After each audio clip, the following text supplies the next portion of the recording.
जालोर सांसद देवजी पटेल को भाजपा ने सांचौर विधानसभा से टिकट देकर प्रत्याशी बनाकर चुनावी मैदान में उतार दिया है और जिसके बाद लगातार दौरे पर है। मेरे साथ खास बातचीत के लिए सांसद देवजी पटेल और भाजपा के प्रत्याशी सांचौर से मौजूद हैं, उनसे खास बातचीत करते हैं। सांसद साहब लगातार दौरे पर हैं टिकट मिलने के बाद से ही, और समर्थन मिलना भी लगातार शुरू हो चुका है। कैसे देखते हैं, क्योंकि पहले लगातार 3 बार आप सांसद का चुनाव लड़ चुके थे, ऐसे में पहली बार विधानसभा चुनाव लड़ रहे हैं, कितनी चुनौतियां मानते हैं?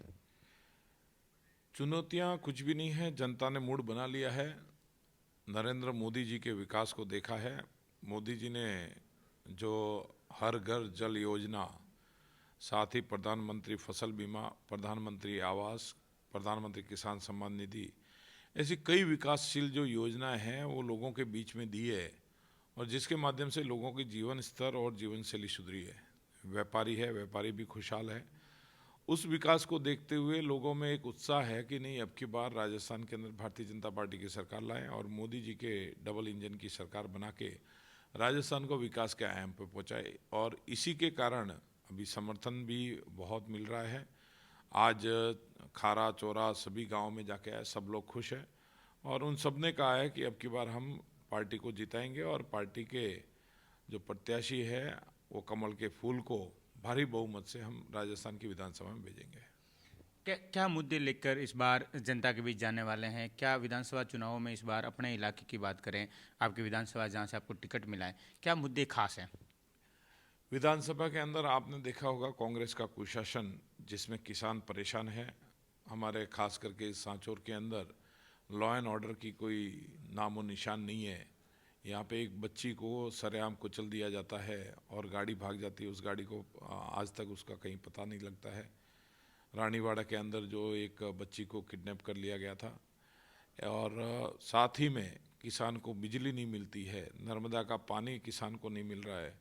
उससे जो किसान पीड़ित है, प्रताड़ित है, भ्रष्टाचार की आग में पूरा क्षेत्र जल रहा है, क्योंकि भ्रष्टाचार इतनी चरम सीमा पे पहुंच गया जिसकी कोई हद नहीं है।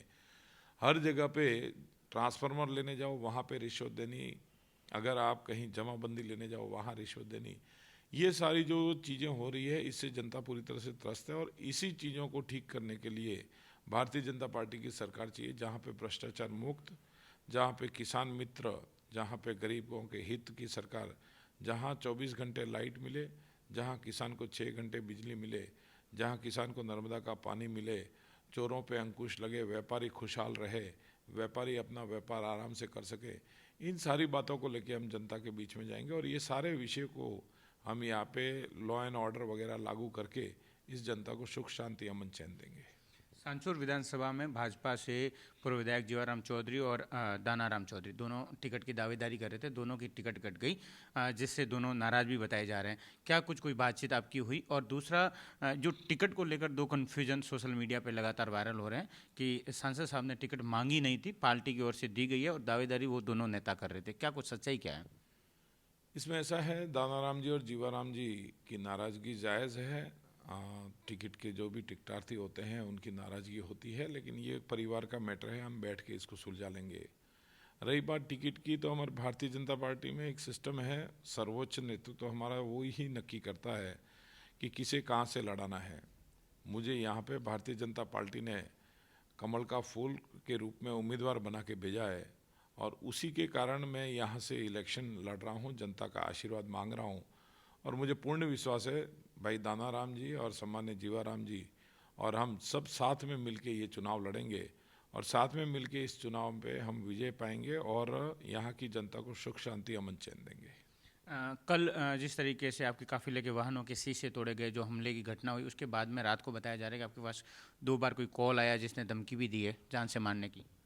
ऐसी घटनाएं ज़रूर हुई है। कल जो शीशे पे मेरी गाड़ी पे जो हमला किया उसकी हमने एफआईआर लिखवा दी और पुलिस अपना कार्रवाई कर रही है। और अज्ञात कॉल से एक फ़ोन आया, ये भी बात सत्य है। ऐसी घटनाएं जो हो रही है उनमें जो हताशा है सामने वाले पक्ष में, शायद यही उसका परिकल्पना है कि वो सोच रहे हैं कि भाई अब क्या करें, इस उलझन में हैं इसलिए ऐसी हरकतें कर रहे हैं। ऐसी ओछी हरकतें करने वालों को जनता कभी माफ़ नहीं करेगी। जनता जनार्दन है और जनता जनार्दन की साथ में रह के हम इस पार्टी को यहाँ से जिताएंगे और कमल का फूल विधानसभा में भेजेंगे। तो ये हैं भाजपा के प्रत्याशी सांसद देवजी पटेल, जिन्होंने साफ तौर पर कहा कि मोदी जी के विकास मॉडल को राजस्थान में लोग लाने को लेकर तैयार हो चुके हैं और ऐसे में इस विधानसभा चुनाव में राजस्थान में भाजपा की सरकार बनेगी। Lunaram, first India news, Jalore.